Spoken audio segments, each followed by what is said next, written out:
Amy Czuchlewski, thank you very much for being with us today. I appreciate you being here with us on our podcast.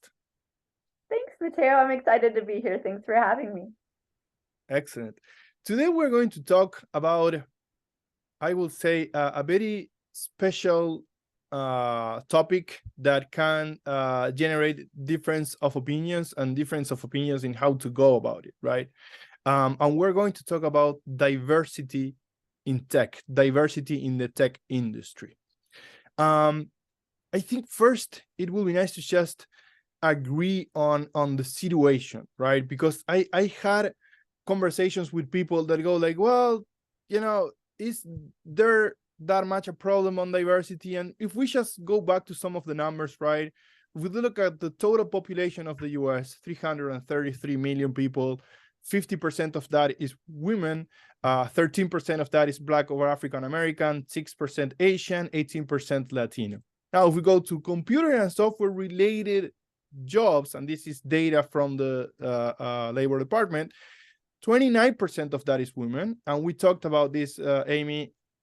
It's actually 15% software engineers are women, right? And the rest of that 29% is mostly project managers, QA, et cetera, et cetera. Only 8% Black or African American, a staggering 23% of Asian, and 8% Latino. So we could agree just by looking at these numbers that women, and we're going to especially focus on this, but women are underrepresented in the technology industry, right? Now, this is a very broad topic. We could be talking about this for ages, right? So what I want to do is focus on your story, your journey in technology, what you went through, and from there, learn about some of the things that are happening in the industry as a whole and what we can do better. So over to you, Amy. Tell us about your story, your journey in the world of the technology industry. Thanks, Mateo, and thanks for doing this. I think it's really important to get the more stories out there because hopefully, like, the only way we're going to increase those numbers and make those percentages better is by getting more women excited about the career in computers and technology. And so thank you for sharing my story. I'm excited.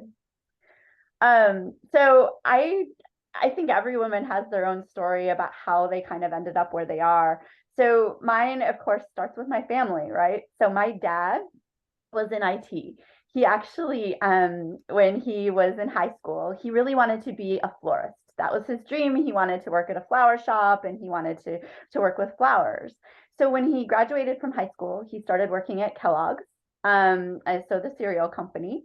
And he worked in the yards and grounds department. And so what that means is he was trimming bushes and trees. And, it was not exactly a flower shop, but he was getting to work with plants and he enjoyed that. Well, this was back in the 1950s. And at that time, they were looking for young men to learn about computers. So they offered my dad to learn about computers, and he went and did that. He ended up working in mainframes with the old card-based computer systems, and he worked there for 43 years with no college education, and he kind of grew up that way. So for me, as a young person, it never really, I didn't think like, gosh, I really want to work in computers. But I also knew that I could, right? Like my dad did it. He had no college degree, nothing, and he was able to be successful in this field. So ultimately, and I was very lucky too, I will say that I had a computer at home. And I know that's like weird to say now, everybody has multiple computers at home. But when I was growing up in the late 1980s and early 1990s, not everybody did have a computer. And so I was very lucky that I had a computer in my house. I actually wrote programs on my own just for fun, little graphic things and, music and sounds and stuff. But not everybody had that same opportunity at that time. So ultimately, when I was in high school, I took an aptitude test, which means they test you and then they tell you what career you're meant to be in, right? And so I took an aptitude test that said I should be a computer programmer. And I was like, oh, okay, sounds good. So I applied to the University of Michigan. I applied to the computer engineering department and luckily was accepted. And that's kind of it. It never occurred to me that this was a weird thing to do. I was so surprised when I got to my classes and realized that I was one of only a very few number of women. That it really never occurred to me before I got to college that that was going to be the experience. And so it was so strange because, like, I mean, there were maybe sometimes I was the only woman in my class. Sometimes there would be just two or three. And the fact is, like, I actually had a lot of guy friends. I got along really well with boys. So it wasn't a problem for me, but it was surprising. The really difficult thing, though, is that the boys didn't want to be in a group with me or any of the other women.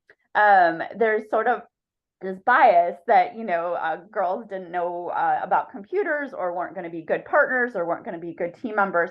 I don't know what perpetuated that, but I did find it really difficult. Of like, I really struggled to find partners for projects and things, and I did end up partnering with the girls because like we sort of had this, you know, club of like where we could support each other.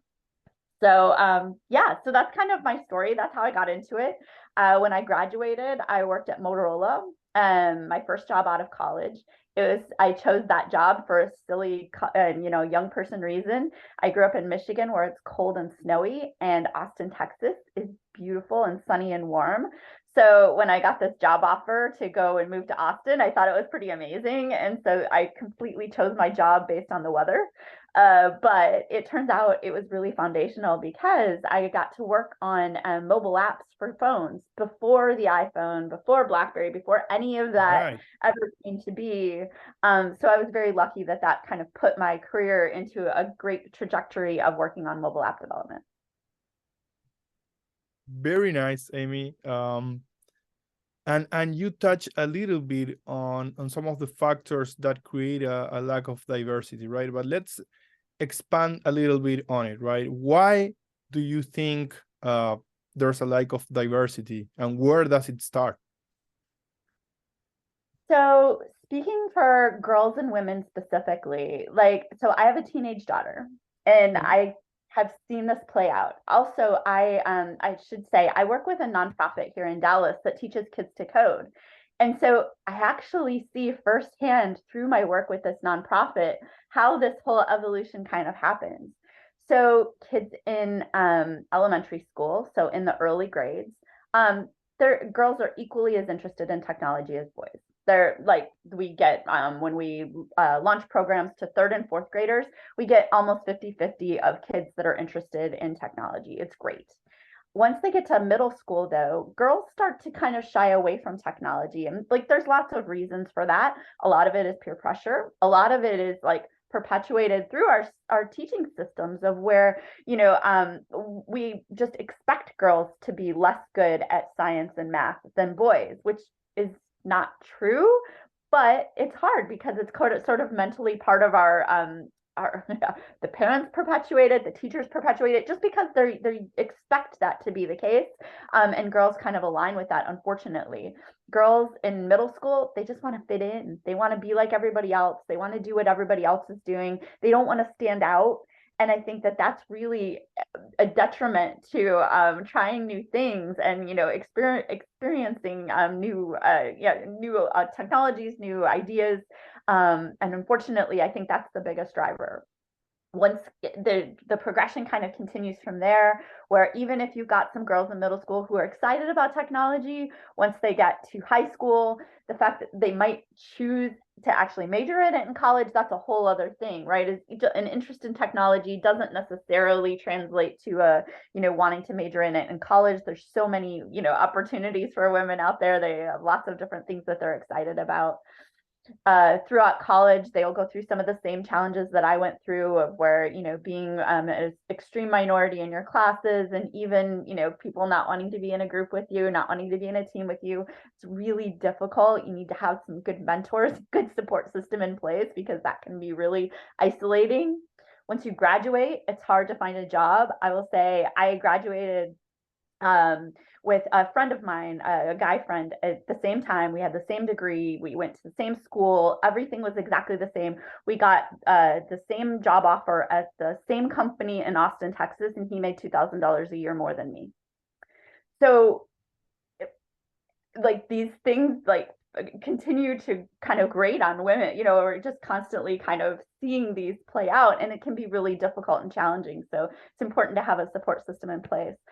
And then once women, you know, if you do get a job in computer science and as a programmer, trying to stay with it is also can be a challenge, because as women, we have different pressures, right? We have family obligations, like we feel responsible to make sure that, you know, we're, I don't know, making dinner or keeping the kids, you know, making sure that they're being taken care of, that we're being a good parent. We have these additional mental responsibilities.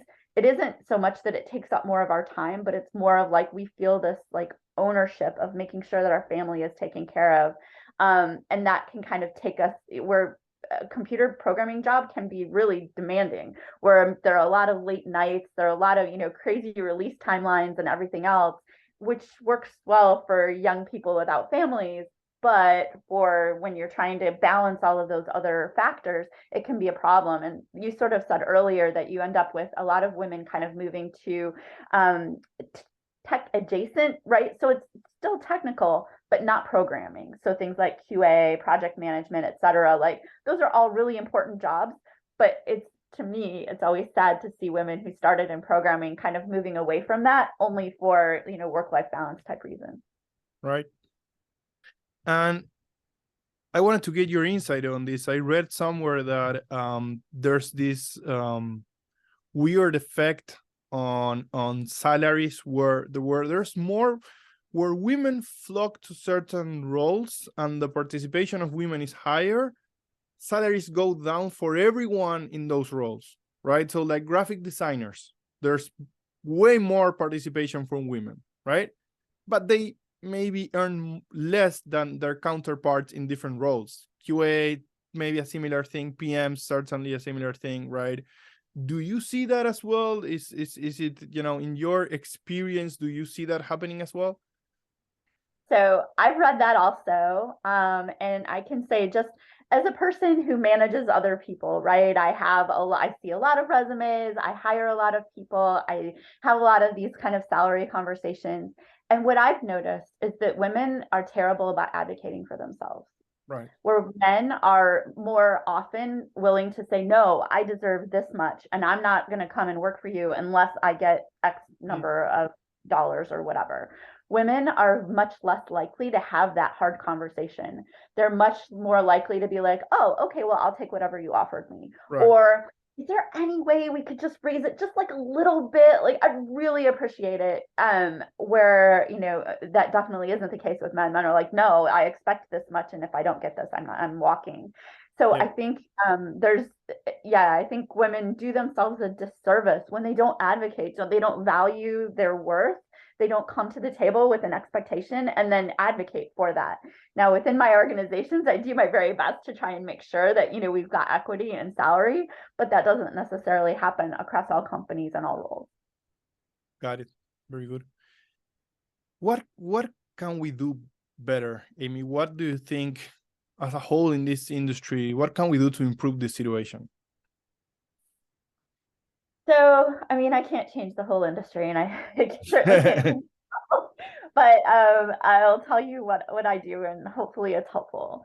So the first thing, I think it's really important to get involved in your community and find ways that you can give back and that you can make a difference. There's so many organizations that are trying to make a difference for women, for girls, in technology. Like, just find something that really is meaningful and like contribute to it. So for me, I mentioned earlier, I'm part of an organization called Bold Idea. We work with schools in Dallas to help provide computer science education, so that even just right out of high school, somebody could find a job and, you know, get a well-paying job in computer science. Even, you know, we focus on areas of need within Dallas where there isn't a lot of investment being made in schools. Most of those kids are not likely to go to college, and we're trying to give them the tools so that they can get a good paying job right out of high school. There are so many organizations, though. If you're interested in getting more girls interested in coding in the first place, Girls Who Code is making huge strides. Like, they've been around for years now, and they're making a big difference as far as getting girls excited and interested in coding. As far as we started talking about diversity, and we haven't really spoken about anything other than women, but like, oh my gosh, when you talk about the number of women is really low. The number of Black and Hispanic women is extremely low in computer science. It's almost unconscionable. And so anything we can do to help support women in those groups, I think, is even that much more of a multiplier. So working with Black Girls Code, working with Women Who Code, working with the Alliance of Technology and Women, the Society of Women Engineers. There's so many organizations that are really trying to lift women up, provide visibility, provide resources, support. I think it's really critical. The other thing I think is mentoring. As a woman in technology, make sure you have a mentor. Make sure there's somebody that you can talk to, that you can look up to, and then pay it forward as well. Make sure you are a mentor. Make sure you're talking to girls, you're talking to women that you're supporting, and being there, because it can be really difficult. We all need somebody that we can talk to about the challenges we're going through. And I think that like that's the one thing that's going to, give you the support system in order to be successful. Great.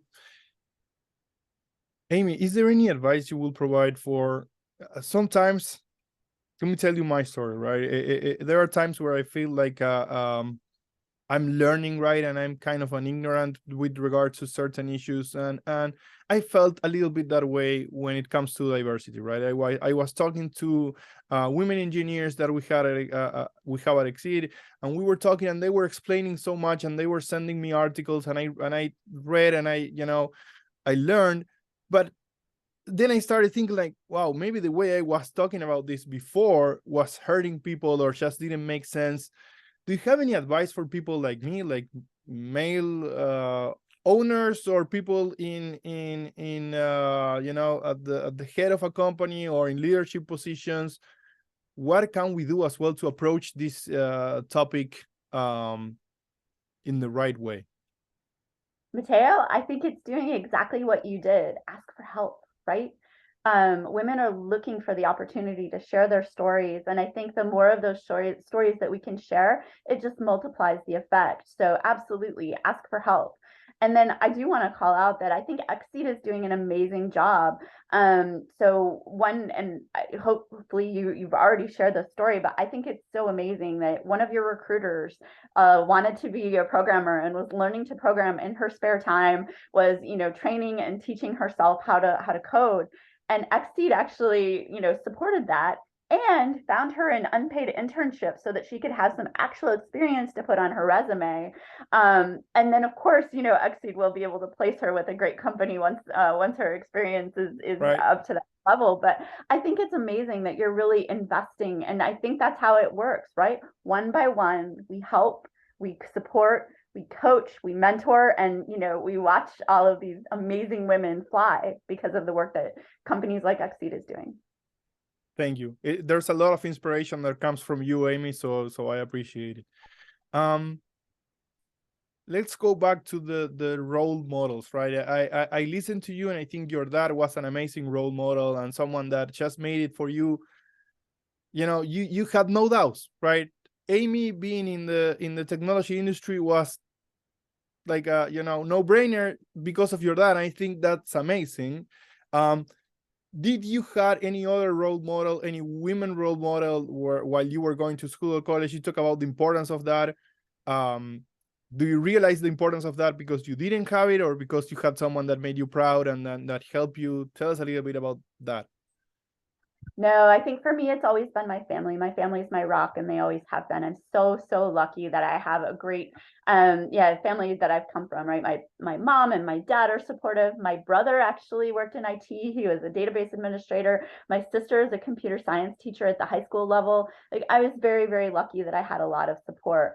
But I think, and even in college, honestly, I didn't feel like I had a lot of role models or support as far as like being a woman in technology. I really did a lot on my own, and I did my best to support the other girls that were in my classes.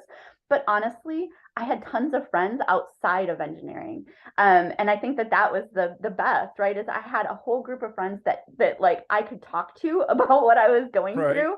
They couldn't like empathize, right? They had no idea, they weren't there, they couldn't see it. But at the same time, I had a great support system.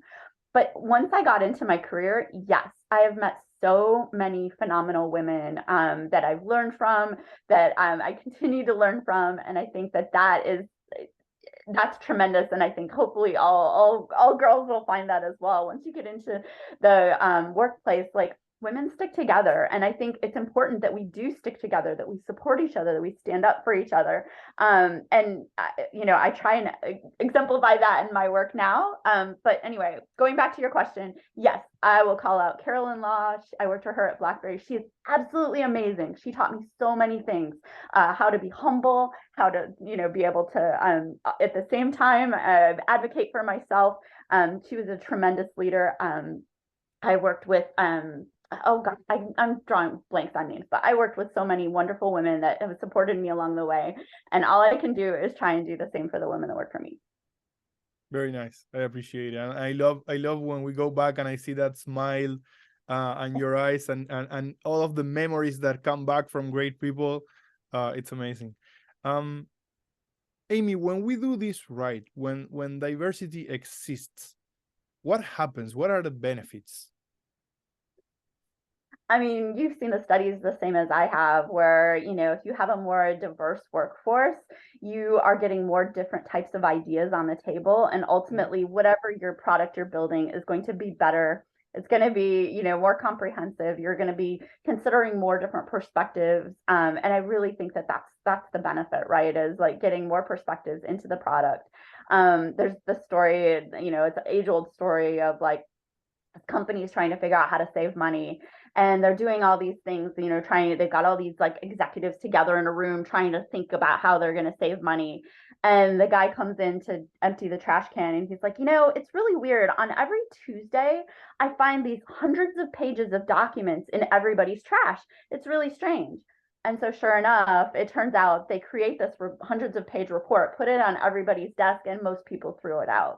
And so things like that, of like that guy being the one to identify this amazing, like, why are we even creating this report if nobody's reading it? And why are we wasting all of the money of printing it out and putting it on everybody's desk? And I think that those kind of ideas, like, we need to think by getting more different types of perspectives, different, from the bottom, from the top, from women, from the other. I mean, it's really important to get all of those diverse viewpoints, because that's how you're going to get the best solution in the end. Perfect. For young girls that might be listening, or anyone, right? I mean, like I think about my daughter. She's 7 years old. She's just, she's just a child. She's just thinking and dreaming about what she can do in life, right? But she grows old. What will be your advice? Like, if you were to tell her, hey, getting into tech as a woman is a great idea, what will you tell her? What will be your advice that we can record and then I can play for her sometime in the future? I would say, honestly, I think every kid should learn to code, because we don't know what the future is going to look like, but we know that technology is playing a bigger and bigger role every single day. And so no matter who you are, no matter what background you come from, you should learn to code, because you learn problem solving. You learn how to systematically attack and solve a problem, which is super useful no matter what you do. It may very well be that the future doctors or lawyers are going to have to code in order to be able to do their jobs. Like, we don't know. And so I think that the skills that you get through learning to code, even starting at a younger age, I think it's absolutely critical for the jobs of tomorrow. And so regardless of who you are, if you're a girl or not, I think it's critical to kind of learn those skills. And there's so many apps and other things, even for kids as young as 7 or even younger, that can help kind of teach some of those concepts, right? There's Codeable. The Hour of Code is absolutely amazing.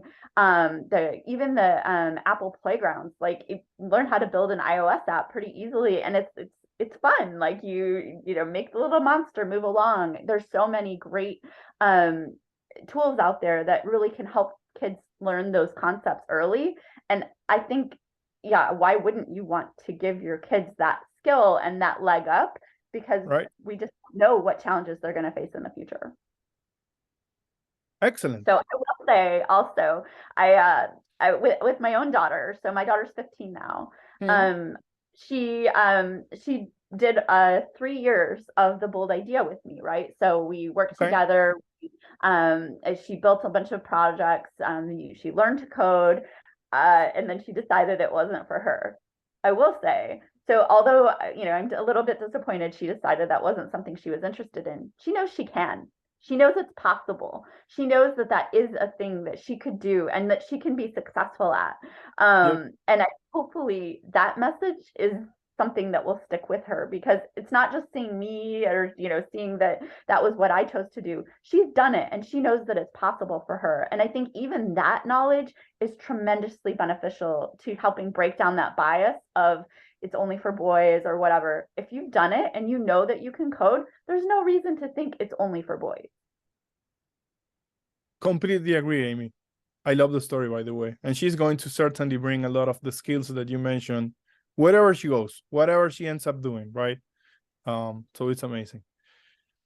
Amy, I don't have any other questions. I appreciate you being here. It was a great conversation.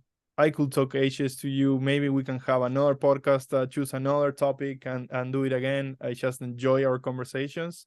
So thank you very much for your time. Awesome. Thanks, Mateo. Thanks for having me. It was fun.